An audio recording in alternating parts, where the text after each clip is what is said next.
This is Jewell Loyd. Most of you guys know me as a WNBA champion, an Olympian, college dropout, but let's add storyteller to that list. I'm bringing my amazing community, my experiences to you and everyone across the world. Welcome to The Warehouse. What's good, everybody? Welcome to The Warehouse. I'm your host, Danny. You know what it is with Jewell. We have a very special guest in the building tonight. Someone that you guys may not know, but someone that you're for sure going to love to know after this one. And Jewell can tell you a little bit about him. But before we do that, make sure you guys like and subscribe on The Warehouse if you haven't already yet. And let's get it going. In the building tonight, we have none other than the man, the myth, the legend. What's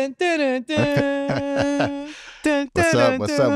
Hey, Jarryd Loyd. You've really upgraded the podcast since when we first started, okay? You know, they were just dry runs, we were trying to get it together, just testing out, the atmosphere, the database, all that good stuff. It was definitely a dry run. I think we were, I don't even.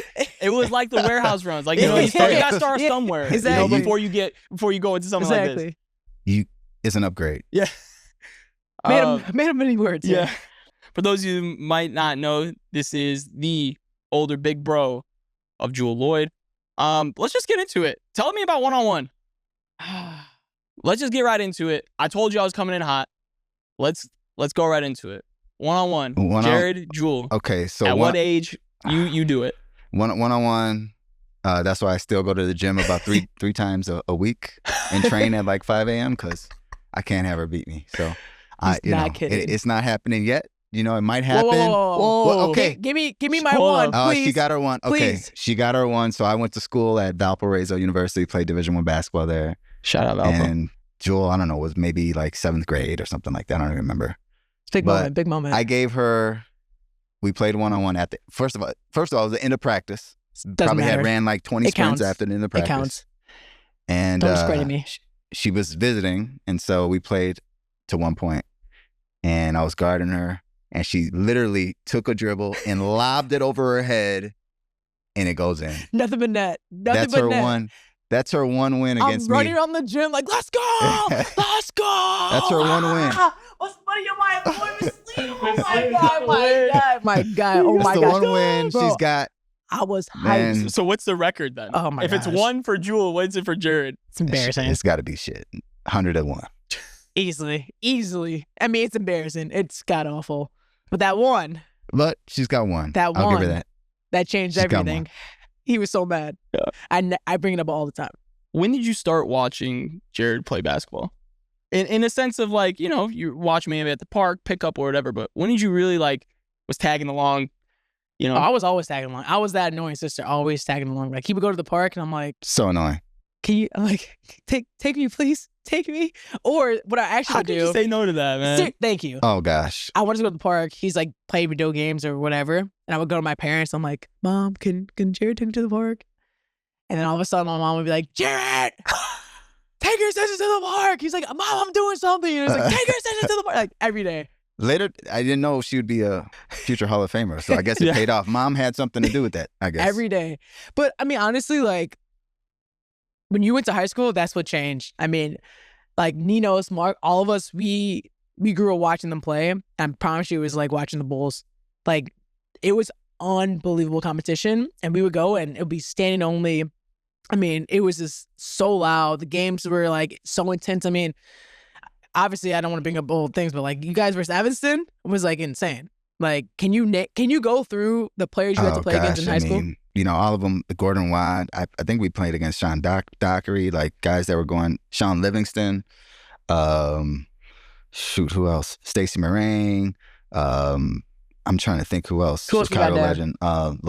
Ellis from who went to end up going, Ollie Bailey, who went to go to Rutgers. Like these were guys that just an era of like Illinois basketball that was just like unmatched. Yeah, it was insane. We had Siad Ozick. And Siad. We had Walter Mendenhall. I mean, two future brothers. NFL running backs. Yeah. Nathan Diaz. Yeah, it's just our team was unbelievable. Jackie Hunt. How deep did you guys get in state? We didn't make it to state. So we ended up short. Which is still a hard pressed thing for me. But we couldn't get past Evanston. and they were just that good. They had 5 or 6, or maybe 7 Division I players, and that's rare. Yeah. And we just didn't have enough. But Tupac. it was good. Tupac. They used to call him Tupac. No. They used to chant it. No, that's hard. Tupac. And that's kind of hard. That's a flex, right? I know. It's like, it's not an insult. It's like, thank you. Like, actually call me Tupac. I gotta get Jarryd on a shirt. In the bag it says Tupac. Tupac. Yeah. That'd be sick. I did used to get the Tupac. That's Yeah. It was I mean, My kids don't even know. They don't They don't do even they know know? Tupac. No? Yeah. Just play Picture Me Rolling for them. Yeah. I need throw on some cuts for them. Exactly. Yeah, those days were insane. And honestly, like, I remember you guys lost to Evanston, and I was so heartbroken. I like threw up. Like, like you're crying Yeah, it so was much. bad. You're like, and my mom's like, it's okay. Like, I was so just like disheartened. But I think watching you guys play, like, all my friends, we always wanted to simulate that. We always went to Prozo, our park, and like try to simulate everything that we saw from you guys. And you guys really kind of inspired us. And we still talk about that day, like, dude, those days when Jarryd and Sieb played, like, unbelievable. Like, they're legends. Like, you guys changed the whole like culture of Niles West sports. I'm obviously too. I mean, having like the Mendenhall brothers there too. Like, you guys were just that era of sports for Niles West was like our prime. Yeah, our peak it was insane. was back then for sure. Yeah. And I feel like when it comes to like Illinois basketball, everyone always thinks about like the Simeons, the Whitney Youngs, the St. Joe's, all that. But like no one really thinks about, good old Lincolnwood with Niles West, Niles North, all those schools. Niles, like was it D219? We had to D219? go through those guys though. That's the thing. So like we had to go through Von Steuben. We had to go through St. Joe's. We had to go through what was the other school? We played New Trier. Like all of these schools we had to go through. We had to go through GBS or GBN, Glenbrook North. So Shire was there. Yeah. So like, it was legit. It's a grind. Yeah. Illinois basketball's no joke. It's tough. I mean, every night in the conference, you were like, it's just tough games. So you're Jarryd's #1 fan. Yeah. Going to high school. Yeah. Can you tell me about his experience? Like when he chose Valpo and went to college, like what were you like at the age? What were you thinking, feeling? Like, your brother's going away to school, playing basketball. I mean, honestly, I had no idea. We've actually never really talked about this either. Yeah, we never. I guess it's the first time we ever had that question. I didn't really know about like college or anything. I'm just like following him around, like he's going on visits to like giving us candy and shit, like in the hotel room, like shirts. I'm getting all the free stuff. I'm just innocent kid, man. Bro, I'm just collecting shit. Like, I don't like think about anything. Like I don't know what this means or anything like that. And I mean, I just know that you had like Marquette. You went to Marquette. Like so, like I didn't. First of all, it's like I always say first generation stuff, right? Like we're first generation, even just in the high school, like we don't know about recruiting. We don't know about like, okay, like how to really choose a school the right way. We don't know like it's first generation. So I really didn't know like what the heck this all was, or no one really educated me. So I'm just like kind of like wide-eyed at University of Minnesota, Marquette. That's when Travis Dean or D Wade had actually jumped to the league. And at that period, NCAA had a crazy rule where if a guy jumped to the league, they take a scholarship away. Whoa! So I probably could have gone to Marquette, but D Wade jumped early, and it took a. So it's like these all of these things. That's so whack. All of these they've things. been doing some stuff like that. They've been fucking up for years. Vanderbilt was interested. Yale. I actually had a ton of Ivy League schools that now looking back, like that would have been a really good fit for me, just from what I'm doing now and what I'm passionate about. It's like that would have. Just relationship wise, like it would have made a ton of sense. But again, I didn't have any idea. So he goes to Valpo. Yeah. P-L-P-R-A Parizzo. That's it. Let's go. And Valpo, I told myself I never wanted to go to like an Indiana school. And you ended up in Valpo. Indiana school at South Bend. You goes and they're like, bro, how the hell have you get here? I didn't know anything about country. What is it about the Lloyds in Indiana? That I don't know. Every time they pull me up, they push me back. Every time. Every time. What is it about Indiana? It's crazy. I don't know. It's like it's like I don't know. You almost want to relive Hoosiers. I feel like. Yeah, maybe. And I still do the clap. I do the clap. I love that. Yeah, we do. That's how we do. Yeah, we do it. So true. I didn't know anything about that until I got to Valpo. So it was tough to make the circuit then. It was really tough to be in that then at that age. And what year is this? Can you give us a perspective of what year? Like 06, 07. Or wait, high school was 2000 to 2004. Wait. Okay. Would it be like kindergarten? Well, I think I was like, shit. I'm not that much older than you, but like, I don't think we were in kindergarten. But still, as a kid, and you know what I mean, you're seeing your older sibling do it. Like, we're both the youngest in our family, so like seeing our older siblings doing things like this, it's awesome. You almost feel like, again, living in that moment, you're that innocent kid grabbing candy, grabbing shirts, like you're wearing a Valpo hat, whatever the case may be, but man, living that moment. But watching his games, do you remember watching his games? 100%. We went to almost every home game, except for when it's like crazy blizzards. And my dad still wants to drive down. He could drive through anything. I swear, my dad, like, it's unbelievable. But yeah, we were walking, and my games, even my brother's games, my parents, they don't sit together. At this point, my mom was still learning the game of basketball. It's just like, you know, like, what's that? What's this? It's too much. It's a lot of questions to ask him when you're watching the game of basketball. So it's just like, So my dad always used to stand in high school for me. Did he stand for you too? Yes. Okay. Same corner? Yes. Okay. So he would stand in the corner and watch the game. So at my brother's college games, we would go up on the balcony and stand on this side of the railing, and we would stand the whole time and just watch the first half, and second half go on the other side. My mom would sit down there and, you know, do her thing. But every single time too, it's so funny. My brother would have like, usually we have like the first play for you, or you get to the basket, and you will miss the layup short, and Dad's like, God, the left hand layup, always leaving it short. You get so mad every single time, and I always forget that. So I'm like, bro, high off the backboard. But I watched all your games. Like, it was just so fun, and like, I mean, they had a great atmosphere. I obviously knew every freaking song, like all the band. I'm like, you know, doing everything, and the chants, everything. Like, I was like so involved into just being a fan, like, and watch you guys play. You guys played some great teams too. I mean, I still don't like Butler, but that was the one school that just drove me fucking nuts. Couldn't get past them. Tell us about some matchups. Okay, matchups. So crazy thing is, when we were going head to head against Butler, the coach was Brad Stevens. Nobody knew 22-year-old Brad Stevens coaching. Nobody knew how, like, they were so good and so disciplined, and nobody knew, like, and now you look at Brad right today, it's like, damn, like, you could tell why they were so good. It's Brad Stevens was the coach. So it was like, that's a fond memory that I have, like, looking back. It's like, man, so we played against Duke at Duke my freshman year, played against JJ Redick. Damn. And we're actually still connect too. Oh, wow. Just from that relationship. And even after last night's he did playoff run. But it is what it is. JJ, I played against North Carolina at North Carolina. Actually, I did. That was your best game. I had 20. I had 20 against North Carolina. You were killing them. Bro. It was fun. That's when Tyler Hansborough and those guys were there. Ty Lawson. Oh, those guys. That's a tough matchup. So yeah, it was fun. That was light work for him that day. It was fun. Pull up the highlights. We're running the highlights. Pull up that Jarryd Loyd mixtape. Yeah. I guess UNC. Theo. Sorry. I mean, facts. My bad, bro. But you know, you're playing against these conferences, these teams, like, and you got up for these matchups. You know, you're playing in Cameron Indoor, you're playing at Chapel Hill. Like, how excited? Like, going through that, how excited were you playing these games? Like, what got you going and to get into the rhythm and the flow to score 20 against North Carolina, to have a matchup against Duke? You know what, like, my freshman, sophomore, and junior year, I really had no clue on how really, like, the college of sports works, right? Like, the business of sport. So I'm going in kind of like not really understanding fully, like, what it really takes, what you have to do outside of what your coaches are telling you to get to the next level. I didn't get that until my senior year of college.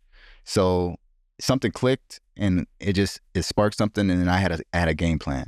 So for me, that's how I went into games. Like, it didn't matter who I was playing against. It was always about how is it going to attack the game plan for me specifically. So that's how I approached it. And so I tried to relay that to her as well. It's like, it doesn't matter who's across the table. Doesn't matter. It's you focusing on the game within the game, and that's really about your strategy and how you're attacking it each and every night to be consistent. And then I was consistent, and then that carried over to me playing overseas and professionally too. It's just like carrying that same energy. Yeah, no, for sure. And like, I think with that too, like, our dad, like, when I was playing tennis, he always used to say, like, it's not you versus the other person, it's you versus the ball.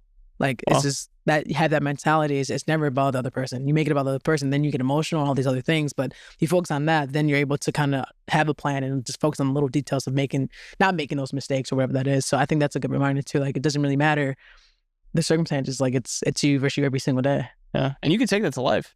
Oh, I mean, you could 100%. take that game plan style, game plan mentality to life. 100%. I'm doing that. I'm trying to do that every day. Yeah, for sure. You were telling us earlier, like, you know, you could have gone to an Ivy League school and you felt like there was a passion there. So what is Jarryd Loyd's passion outside of basketball? My passion is transforming people's lives through financial services. Oh, wow. Like that is my biggest passion, is being able to use financial services to transform families, build generational wealth, and impact millions of people. Like that is my definitive aim, purpose. That's what drives me. How'd you even get to, like, what is that, like, how did you even get to, I mean, obviously I know kind of like the start and the love for finance and working at the Board of Trade and picking your ass up every fucking day at the train station. Yeah. You know the worst thing about this guy? What? This guy can sleep anywhere, okay?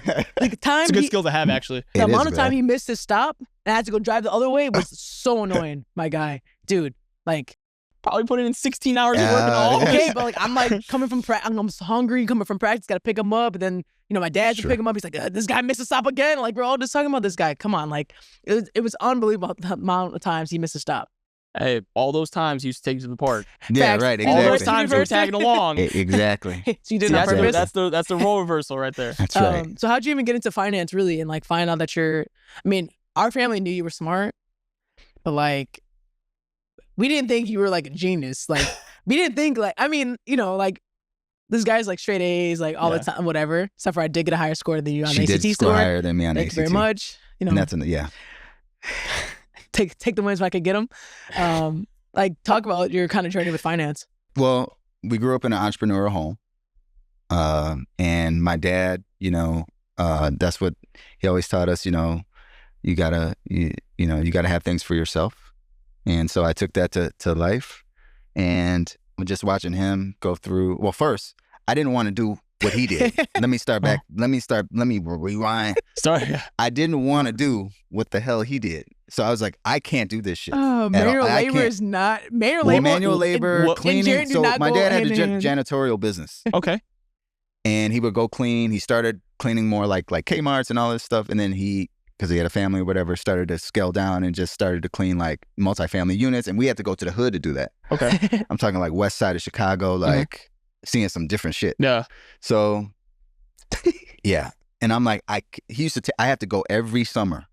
And I'm like, I can't do that. Like, this is not, no, I can't. I'm not cleaning poop and needle. I'm not doing that. So it's the window cleaning. I'm like, windows, I can't. That was rough. Windows, scraping stuff. Scraping the windows was rough, man. I that's in my brain. I can't. I can't. I used to tell him that. I'm like, Dad, I'm never doing this. So I figured out what I wanted to do, and that was actually helping him out with invoices. So I'm like a 14-year-old, or maybe even younger than that, like 7th grade or something like that. I'm like, I will help you with invoices. I don't want to do shit cleaning.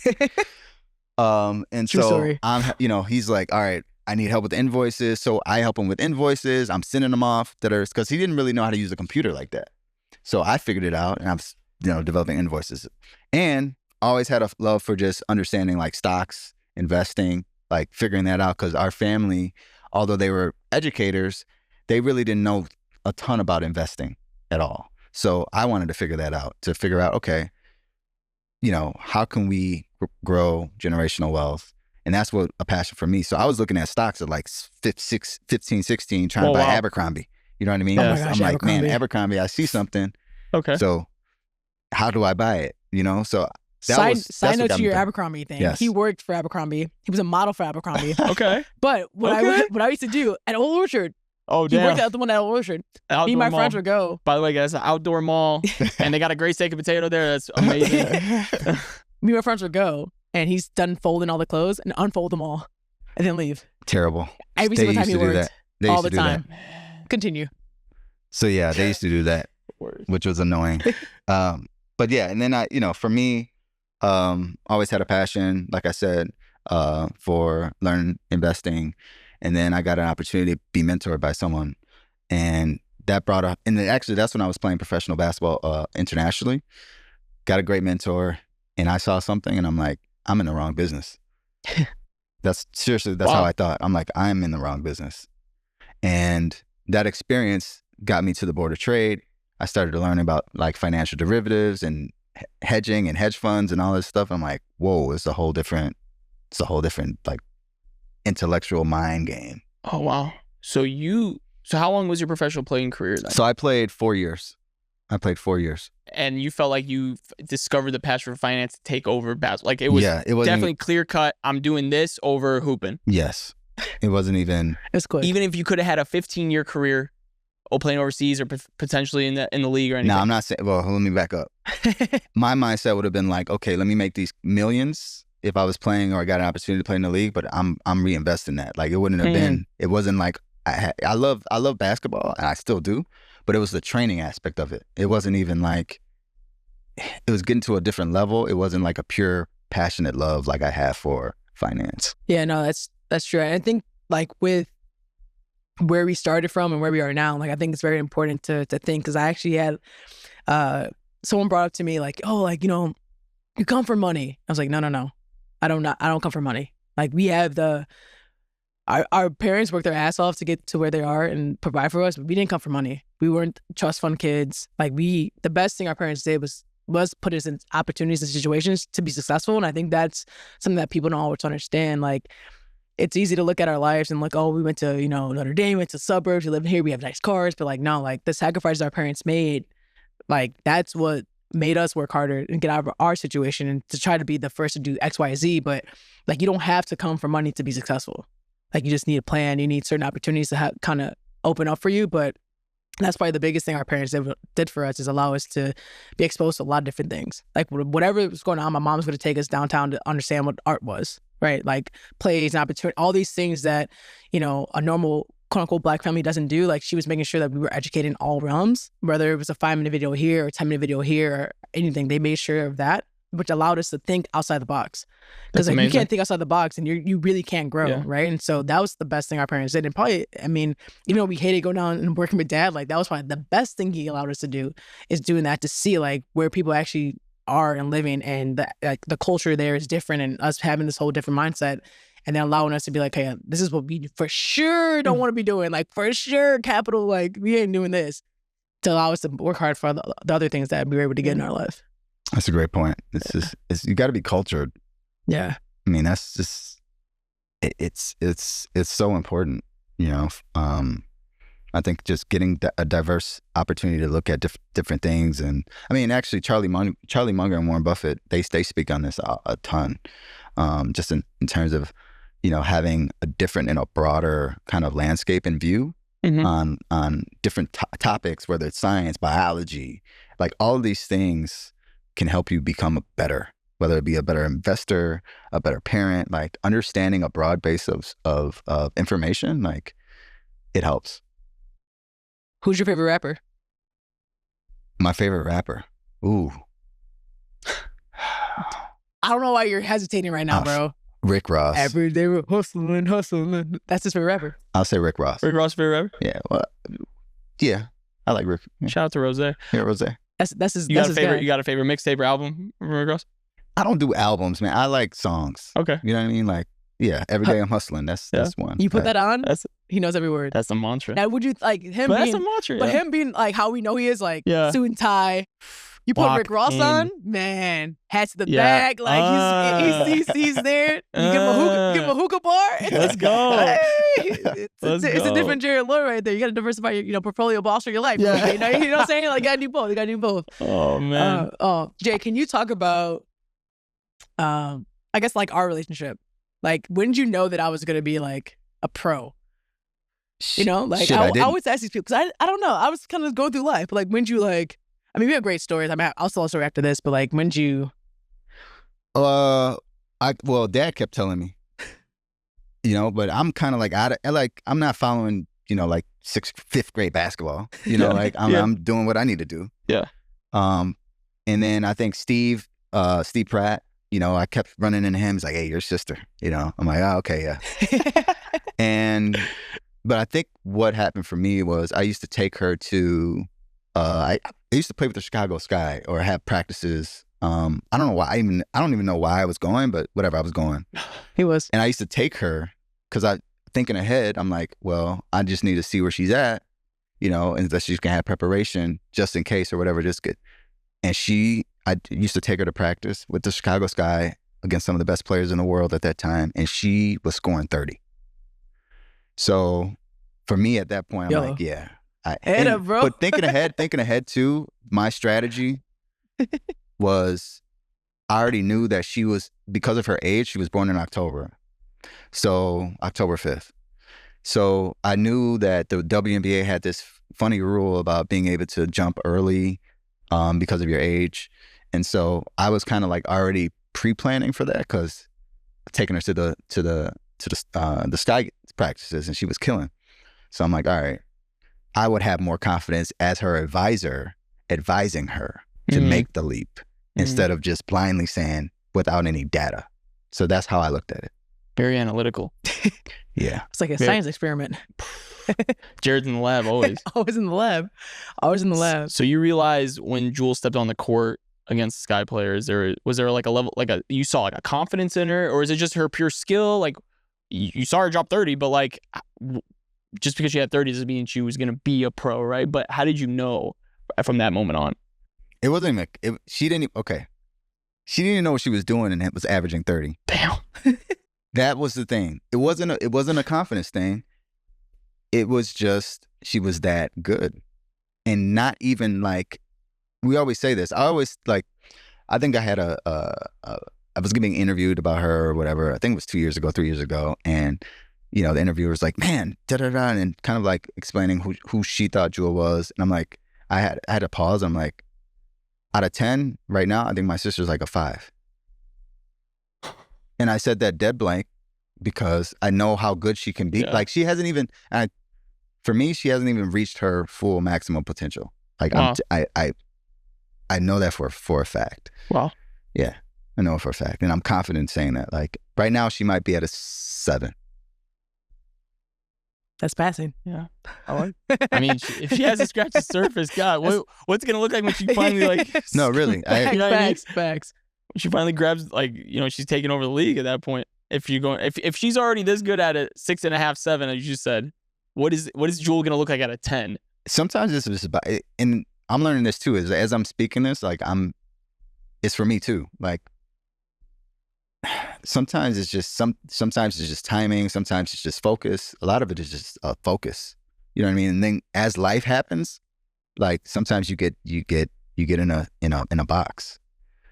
And sometimes it takes certain things, an awakening, to get you out of the box, like a transfer, a trade, or something that happens in your life. And then you're like, okay. Yeah. And that wakes you up or awakens you to strive for something different. And I'm learning that literally right now in my life. So, wow. I kind of want to switch gears, but before we do that, make sure you guys like and subscribe to The Warehouse. If you haven't already yet. So we obviously work together on the business side. And if you ask a lot of people, they're like, do not work with your family members. Do not do it. Like, it's bad. You hear all the horror stories. Yeah, exactly. You hear all the stories, like, steal your money, do this. And even like agent, it's just like you constantly hear that. But I will say, this is kind of when I knew that we could like really be a team. I was playing baseball. So I'm sitting there and playing baseball. And the first pitch, swung and I missed. Jarryd comes up behind the fence. He's like, "Why did I tell you to swing? Swing." I'm like, all right. Like, no questions asked. Like, I'm pretty like, I'm not stubborn, but I'm like, I want to figure it out myself first. Like, don't tell me how to figure it out first. Like, let me figure it out. So I'm there. I'm like, this better work. You know, I'm sitting there. You know, I got a runner on second. You know, I'm like, we're losing. Got to put him home. You know, Jarryd goes, swing. Home run. I'm just like, man, shit worked, bro. Let's do this. Like, you know, we just had this like always this chemistry and like this trust. Like, I know what you're really good at. I'm gonna let you rock. And you know what I'm really good at. And that's always kind of been how we grew up together and how we work together, whatever it was. And that's kind of transformed to how we work on the business side. Like, you're all the numbers, you know, like, you know, all the numbers, all the analysts, all the stuff, all the details, all that stuff, like timing, precision, like when to trade stuff, when to sell, all these things. I'm kind of like, insane. What are we doing today? Yeah. Like, stop overthinking it. Like, let's just buy it. You know, like, let's just do this. Or maybe it's more of the, I don't know, communicator of us too. But like, were you ever nervous or scared to like work with me? Because I still had to learn a lot of stuff. Like, when I first got into the league, I didn't know a lot. I leaned on you a lot. And then I had to learn, and then we argued a little bit. I was like, I could do this, Jarryd. Trust me, I could do it by myself. And like, okay, you gave me a little more leeway. And then now we're like having Lloyd and Co, which is a family office. I mean, like, can you kind of just see how you? Like, that's how I see it. How we grew up, our relationship, our business, and now we're like starting something that's literally changing the world.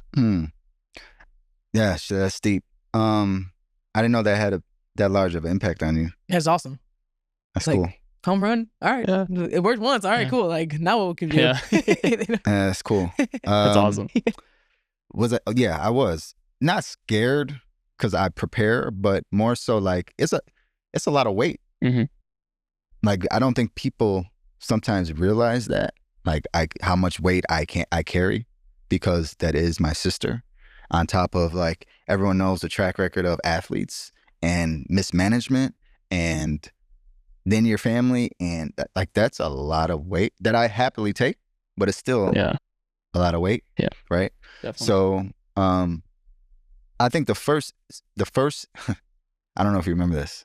We had an accountant. So her first year in the league or whatever. Yeah, we did. So I'm getting all this stuff prepared. She had to go through drafts. She had to go through just all this stuff, right? And her account's at 0, basically, right? Like, she's a rookie. It's like nothing. 0, bro. So I'm preparing all this How's stuff. the bill playing in college? What you mean? I think I have one of the best. So we're building a family office and we're building structures and all this stuff. I think I have one of the best accountants in, like, the world, right? Yeah. The resume was phenomenal, right? Worked at Rockefeller, so I tell my sister, I'm like, all right, Jewell, we're gonna go with this person, She's trusting me with everything. Yeah, like, okay. Fast forward, the lady screwed up the taxes.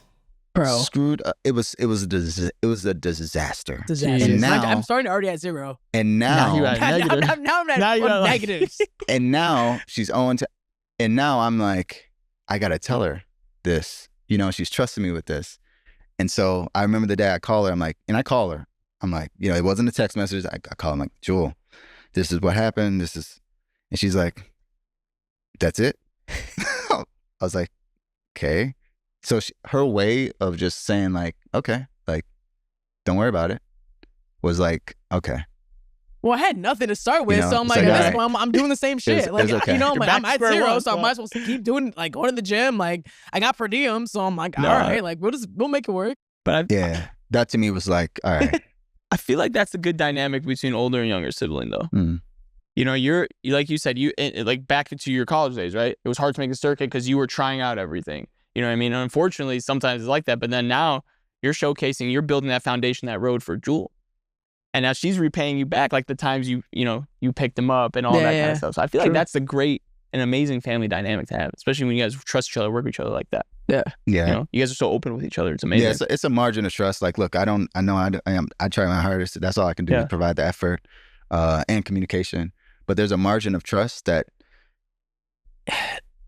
that's earned. Yeah. You know what I'm saying? Like, it's you can't speed that up. Like, you can't accelerate that. And again, like, she could probably tell you how many stories she's like, hey, buy this. And I'm like, oh my gosh, bro. And, you know. Throw out some of the stocks you told him to invest in. Give me some of your stocks you told him. A Rocket Denari? A Rocket Denari, yeah. I told this guy to buy like 5 and to hold them. He's like, I don't know. Is this the numbers? I'm like, dude, just do it. You know who did? Nino's his dad. No way. Yeah. And he held on to him. Yeah, look how he's doing. I mean, I just, like, it's been like 4 or 5 where there's real estate projects, even like arts with the Bitcoin, like, buy more, please buy more, please buy more. So I'm gonna wait. Now we look 2 hours later, it's like ding ding ding ding ding. I'm like, bro, like, you gotta be kidding me. It's just like I don't necessarily always know the flow of things. I'm like really the trends. Yeah, I'll know, I'll read and do all these other things. But for me, it's like sometimes I just get a feeling. I'm like, dude, just do it. Like, we have a little extra money here and there. Just go. And if you would have listened to me, we would be in Dubai. You know, we'd be recording this episode. Parents would be fully retired. Mom would be still doing it, and she's living her best life all the time. But I mean, this guy would get a Rolex. Calvin have a Rolex. He'll be going to Madrid, watching the Madrid Open right now. Like, I mean, my gosh, we met. But but all those being said, what we're doing now is probably more impactful than the things we would have bought or got from all those other 4 deals. So what are the current things you guys are working on? Go ahead, Jay. Yeah, I guess with Lloyd and Co, our goal, like I said, is transforming people's lives with financial services. And so our goal is to really build a $10 billion economic impact business. Wow. And that's through financial services, so wealth management, wealth and asset management. So helping people learn financial literacy, build generational wealth, lending, so capital access. So help with my loans. Help with my loan, our phenomenal. share. Our So shares. you have to have capital access in order to grow, right? Small businesses, entrepreneurs, that's a huge issue even today, that people don't have capital and don't even know how to access capital. And it hinders growth, right? For communities, for people. There's actually an 87 billion unmet demand for loans under $100,000 today. Wow. It's ridiculous. So that's one piece. And the last piece is just giving people private access to investments that normally aren't accessible. So for instance, they have all of these rules for people to access investments that actually are not just standard. So if people want to invest in like a sports team or a pickleball team, like most people don't get to see that. So we want to try to democratize that access for normal people, and they don't have to spend $100,000 to get in. You got $100, you could still be a part owner of a team. You know what I mean? And I think that's what our generation actually wants. They don't want to just invest in an ETF or something they can't see, feel, touch. It's tangible. Yep. They want to invest in cool stuff. Yeah. You know what I mean? Definitely. And still have a good return. Yeah. I mean, this kind of most of our ideas, when I come to Jarryd, I'm like, bro, help with my loans is huge because I struggle trying to get a loan. And I was like, I don't get it. I had like a bag of money right here. I see the house right there. Like, why can't I? You know what I'm saying? Like, I didn't understand that. And the guys asked me questions like, how long do you live in Lincolnwood? Like, you should go live somewhere else. Like, what do you do for a living? What do your parents do? This is the actual true story. Yeah. I mean, he's asking me all these questions like, I don't think you can afford it. I don't think you should live here. I'm like, what? Is the loan officer saying? Yeah. Yes. I'm like, I don't, like, what? Like, if I'm getting questioned and I have all this showing that I have the financials and all these stable, all these things, 3-year income, and I'm struggling to get a loan because of who I am and how my skin is, like, oh my gosh. Like, imagine people who really, need it or vice versa. So I went to Jarryd. I'm like, yo, this is stupid. Like, how can we change it? And then we come up with a plan. We do our research on finding, business we can acquire, help, and expand. And that's really kind of how a lot of our ideas come. Like, something happens, I'm like, no, we got to fix this. Right. Even if it's like, we change 2 people's lives, it's like, nah, like, that's better than 0 because this is crazy. Like, I was like, I don't get it. I'm telling my parents, like, this shit's been happening for years. I'm like, damn, like, I'm like, oh, I didn't know this. I'm like, god damn, like, I'm thinking like all the stories they're telling us, like, but like, no, they're like, yeah, this is actually how it goes. And it's funny because even though like, you say like our parents aren't, Ivy League, like they've been through some shit. Like they know, like our parents know a lot of stuff that happens. And like when you're a kid, you just think like, oh yeah, that never happens. So that's only in movies. But then like, my gosh, all the stuff my parents been telling me since I was at the dinner table, that shit's real. Like that's real life. And it's been going on for generations. And so like, can we be the generation that changes that? Like, can we have an effect that actually leaves a legacy and actually has something for like your kids, your kid, like, to like have, we didn't have that. Like both our, our cultures it's almost similar, like things been taken away from us and, for a reason. And so like, can we give them a reason back to get it back? I think that's like kind of like a big step in like kind of what we want to do and kind of change. And that was the biggest thing. So with farmland. So our family office, we own 160 acres and growing. Organic farm. And when you look at the kind of statistics of, well, first of all, Black ownership in farmland and just farmland in general, it's crazy. Just in terms of, 1, the availability of farmland now, and then 2, how many, let's just say Blacks own their farmland, and it's less than like 0.01%. So, and the acreage amount. So we, first of all, thought it would be a generational change to have farmland, specifically organic. But on top of that, it's just a great investment. Yeah. just a great investment. So yeah. Ag as a whole, agriculture and ag as a whole is, I mean, that's where your food comes from, right? That's where we live every day off it. But like, what kind of sparked your interest in farming as a whole? Like, was it just because it was an untapped market, or was it? But I'm not going to be doing any farming, by the way. That's not what I do. Or investing in farming. But It was, so if you look at farmland in general, you can see it as I see it as commercial real estate, but with no capex, right? So can you explain what that is? So capex, yeah. So capex essentially not a ton of maintenance, all right, on the property. So it's very low capex, a very high yield, meaning you can make a decent amount of return on your investment over a period of time. And on top of that, if you look at the supply and demand curve of farmland and the amount of people that are coming on the planet and the amount of people that need to eat, when you see that supply and demand curve tilted like that, you know that there's appreciation, right? So it was a no-brainer. Now, here's the hard part about farmland is still somewhat privately owned. So I would say 90% of the farmland is still passed down generation to generation. So it's very hard to access farmland. It's very hard. So the statistic is, I think one it's one, I say 100 acres becomes available every 80 years. Wow. 80 years, bro. Wow. 80 years. It's like Haley's comment. Facts. It's like Haley's comment. That's crazy. 80 years. Like, that's wild. insane. So, like, he gave you his reason for buying a farm, right? He called me. He's like, hey, yada, yada. He gave me the same thing. I'm like, all right, buy it. I got to go. That was literally the conversation. I'm like, yeah, like, why not? Like, you should get a farm. Cool. Bye. Simple. How involved was that it? That's the involvement. Yeah, that was it. That was it. Like, I mean, we've never owned a farm. Yeah. Like, our family doesn't own a farm. Like, you own a farm? No. No, like, who owns a, like, I don't think any of my friends own a farm, right? And then I understand, like, well, if it's our land, then we could do what we want on our land. That's true. You know, so I'm like, okay, that makes sense to me. That's like, true. They don't go for sale often. Okay. What are you waiting for? You might as well buy it. We got the money to do it. We have the opportunity to do it. Okay. Like, let's not overthink this. Just shoot your shot, man. Yeah. Like, lock and load. Yeah. That was it. And that's how she's really good at just like simplifying things. And just, it's like yes or no. No, okay, yes. And usually it's a yes, so. But when it's a no, it's a hard no. Yeah, when it's a no, it's a hard no. It's like, don't call me back on this. It's gone. It's next. And yeah. In hooping terms, analytics, eye test. 100%. Right? 100%. That's how it is. Right? Yeah. Yeah. No, 100%. And I think that's why God willing, we've, if you look at like our returns over just even like 11 years or 12 years, like it's because of that margin of trust. Yeah. It's because, we're able to, she trusts me with a lot and I trust her with a lot. And it's just, yeah, it's a blessing. I love that. I love your guys' relationship, man.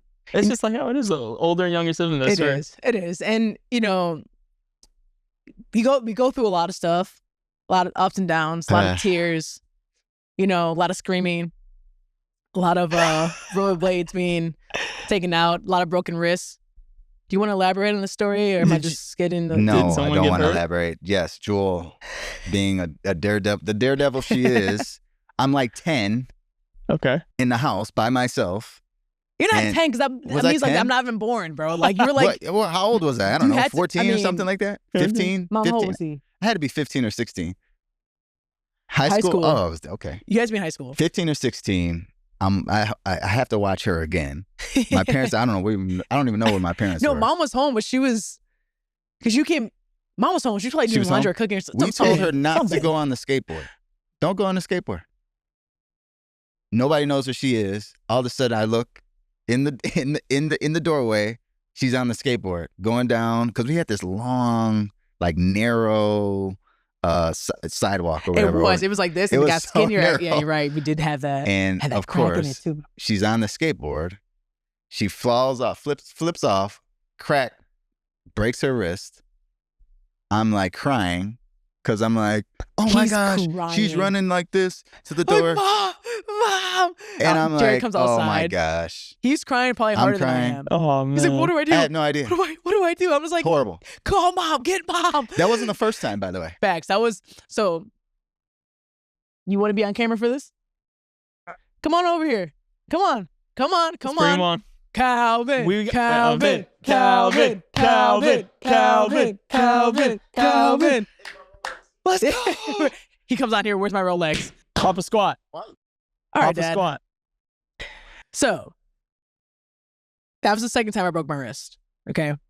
The first time I broke my wrist, we were in the weekend. It's me and you. We went to the park. Went to the park, right? I'm swinging. So Drake Park. It was Drake. Now he's getting nervous. He's getting nervous in the hot seat. So we're at Drake Park. And you know, like when you're a kid, like you're swinging, you like flick your shoe off, you know? Like, we're going back and forth. So we're playing that game. I flick my shoe off. And I'm like, all right, cool. The second time I do it, I do like a backflip off the swing, land right on my wrist. Okay, I'm screaming. He's cringing because you can hear me scream. You're still hearing to this day. Okay, so I'm screaming. Ah! What happened next, Dad? This is on a Friday. It's on a Friday. My mom's gone. It's Friday. I don't know where you are. I feel like all these big stories, you're Yeah, never never around. there. I don't know where you are. What happened next? I said, stop crying. Be tough. Let me go home and get some ice. Rub some dirt on it. Broken wrist. Broken wrist, dude. Broken wrist. My fingers are purple. I'm a child, mind you, man. okay? He's like, stop crying. Like, you're fine. Like, toughen up. I'm like, mind you, I'm holding my basketball and holding my wrist, man. walking back like this, okay? Yeah. This is on a Friday. Saturday happens. I'm like, Dad, like, my wrist hurts. Like, please. So we go to Walgreens, probably get some icy hot out of it. He gives me ice. He gives me icy hot and a wrist brace. He went to the pharmacy to get that. Well, Jarryd told me his trainer at Niles West would always say, "Here's get some ice." That's the worst trainer in the world. Dude, that was the worst. Doc was the worst trainer by far. Right? Get some ice. Doc was old. Oh man. Oh He man. was old, about 4 feet tall. Get some ice, and so Anyway, This is Saturday. Okay, I'm in my mom. I'm in their bed, like crying, like, please, where's my mom, bro? Fingers are purple. I'm trying to get this wrist brace on. Doesn't Funny. fit clearly because my wrist is broke. Like, it's a big hump right here. You know what I'm saying? Like, what? Like, you know, like what pain? I'm in like pain, bro. Sunday comes. He's like, oh, you're good. Like, I'm not crying anymore. Like, you're fine. My mom shows up. Did we pick you up? She was on business and came back. Yeah. Bro, I was like, Mom. The moment she saw me, she's like, get in the car. We're going to the hospital right now. We get in the hospital. I'm like freaking out. I'm crying now. He's just like, well, she's fine. She didn't cry. Like, she's good. We get to the hospital. The guy was like, all right, let me see your wrist. They're like panicking, like, oh, we don't get this like broken back in, you're going to have surgery on your wrist. Like, he's panicking. Like, he's like, how long have you been like this? Like, child services is called. Like, how your dad has been I'm like, no, like, my dad, it's just miscommunication. I don't know. Like, this guy's chilling, bro. that was bad. My bad on that one. But made you be able to use your left hand or your right hand, too broken. You got one more turn. That's strike two. It was so bad, bro. Like, I love that. a whole weekend of me just being like this, the whole weekend. And then I got my cast off of this one. And then like a month later, I broke my wrist again, the other wrist. And that's when Jarryd was crying. And same thing, my mom put me in the car. You called the ambulance, actually. Oh my Yes. God. You called the ambulance. My mom's like, we're not waiting for the ambulance. We're getting in the car. She drives me to the hospital. It was the same doctor. He's like, you again? Yeah, it's I'm the like, same bro, doc- same doctor. Yes, it was the same doctor. doctor. It's like, you again? Oh. My mom's now in the room. She's crying. She's like, oh my God, this is going to be so bad. I'm like, get out of the room. I call my Aunt Shirley. Aunt Shirley comes in. I'm like, Aunt Shirley, I need you to calm me down. Like, Aunt Shirley's like, it's fine. It's all good. Like, calms me down. He holds my wrist. He goes like this on his knee, puts it back in place. Get out. Swear, that was like my whole summer, back to back, like June, July, in cast, bro. That's the love of a father right here. They really check out for you all the time. But isn't that two sides of the coin? Dad says, rub some dirt on. Mom says, get in the car. We're going to Get in the hospital." car right now. By the way, That's how it is. the whole weekend. Oh my God. I mean, since we have you here, real quick, when I told you I was going to quit tennis, I wasn't happy, but it kind of worked out. But you threw a match a couple times, but it was a different animal. I understand now, but still brutal. You still my tennis girl. Serena, man. you would have had competition. But anyway, he's still he can't look at the camera without saying it. It kind of broke his heart. well, we still play. I mean, so you still gotta, just skills from back then into pickleball. The backhand. Yep. So Our hands a little shaky right now. we toughed it out. We toughed it out, man. That's what we have in the warehouse right here. Yeah. You get the truth, the honesty. It's a family environment. Family environment. It's all about family here in the warehouse. Take Dundee, exit 504, make a left and go right back in the corner in the woods, and there's an old building out there, the warehouse. The warehouse. It's just different. It's just different around here, man. Oh man. No, Jarryd, thank you for making the time. You're definitely gonna be a common regular because we know we got the Jarryd financial tips of the day. Ooh. You know, All we got right. coming to you soon because Ooh. we all need help and know the terminology of just all the stuff because you threw some words out here today that people probably like the have to Google. acronyms and the short tidbits of stuff. Exactly. Yeah, people are gonna ask you a lot of questions. So we got to have you back for sure. But I mean, this is a great opportunity, honestly, and that's what this is kind of all about. It's like the sharing the stories and laughing and the honesty and the growth and our ability to just sit down and just break bread with people is like amazing. So I appreciate you, obviously, Danny. You know, we're thriving right now, man. Yeah. This is our environment, and this is what you're always gonna find every single time on the warehouse. So like and subscribe for sure. We're always running it back here, and this is different. Yeah, it's just different around This is here. different, man. Air's different. This is different. Like That's and how we are. subscribe, everybody. Thanks for having me.